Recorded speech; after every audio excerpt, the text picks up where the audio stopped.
Hello guys, welcome to my YouTube channel. আজি আপোনালোকক দেখুৱাম যদি আপোনালোকে 2020-21 ত ফ্ৰেজ বা আপোনালোকে 2020-21 ত ৰিনিউৱেল কৰিছিলে NSP নেশ্যনেল স্কলাৰশ্বিপ পৰ্টেলত তেন্তে যদি আপোনালোকৰ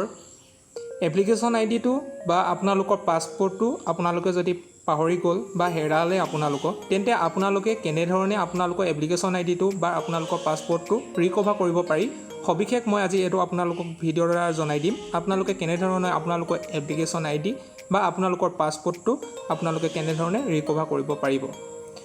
সবিশেষ জানিবলৈ মোৰ ভিডিঅ'টোৰ সৈতে জড়িত হৈ থাকক মই আপোনালোকক বুজাই দিছোঁ আপোনালোকে কেনেধৰণে চেক কৰিব বলকচোন ভিডিঅ'টো আৰম্ভ কৰোঁ প্ৰথমতে আপোনালোকে NSP পৰ্টেললৈ যাব NSP বুলি সাৰ্চ কৰি দিয়াৰ লগে লগে আপোনালোকৰ সন্মুখত এনেকুৱা এটা পেজ ওপেন হ'ব এই পেজটো ওপেন হোৱাৰ লগে লগে আপোনালোকে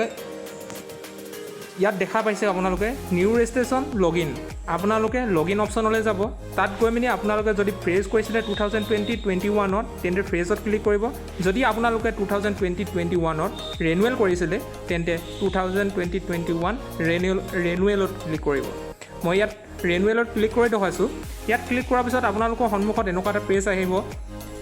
পেজটো অহাৰ পিছত আপোনালোকৰ স্ক্ৰল ডাউন হৈ আহিব ইয়াত দেখা পাইছে আপোনালোকৰ ইয়াত forget application ID recover passport update mobile number ইয়াত আপোনালোকৰ যদি আপডেট কৰিবলগীয়া আছে মোবাইল নম্বৰ তেন্তে আপডেটো কৰিব পাৰিব যদি আপোনালোকৰ পাছপোৰ্টটো হেৰাই গ'ল তেন্তে আপোনালোকৰ ফোন নম্বৰটো দি আপোনালোকে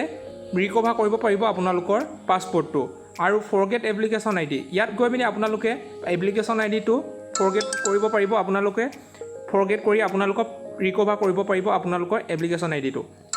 মই দেখাইছোঁ আপোনালোকক কেনেধৰণে আপোনালোকৰ এপ্লিকেশ্যন আইডিটো আপোনালোকে ৰিকভাৰ কৰিব পাৰিব ইয়াত আপোনালোকে দেখা পাইছে forget application ID recover passport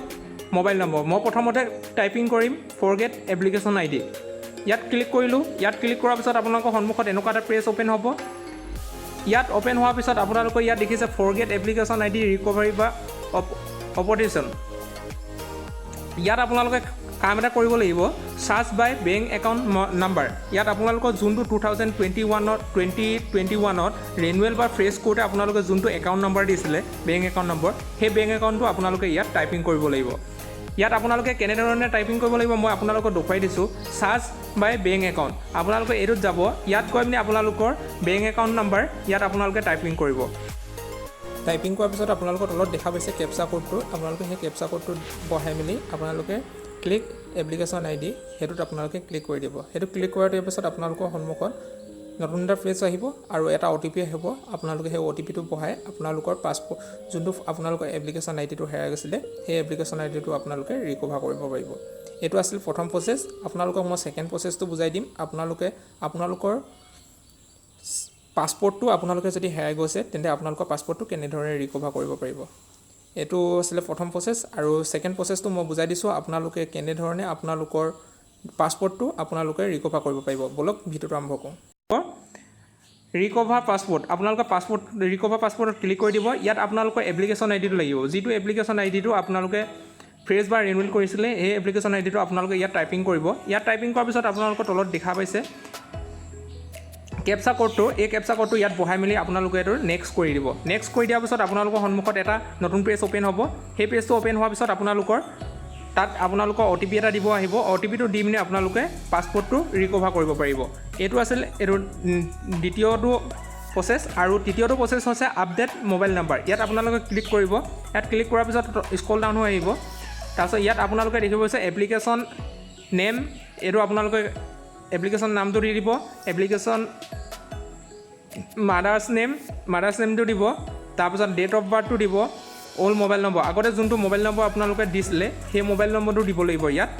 আৰু bank account number IFSC code আৰু কেপচা এইটো কোৱাৰ পিছত আপোনালোকৰ ভেৰিফাই এণ্ড কণ্টিনিউ আপোনালোকে এইটো ক্লিক কৰি দিয়াৰ পিছত আপোনালোকৰ ফোন নম্বৰ যোনটো আগৰ ফোন নম্বৰ আছিলে সেই ফোন নম্বৰটো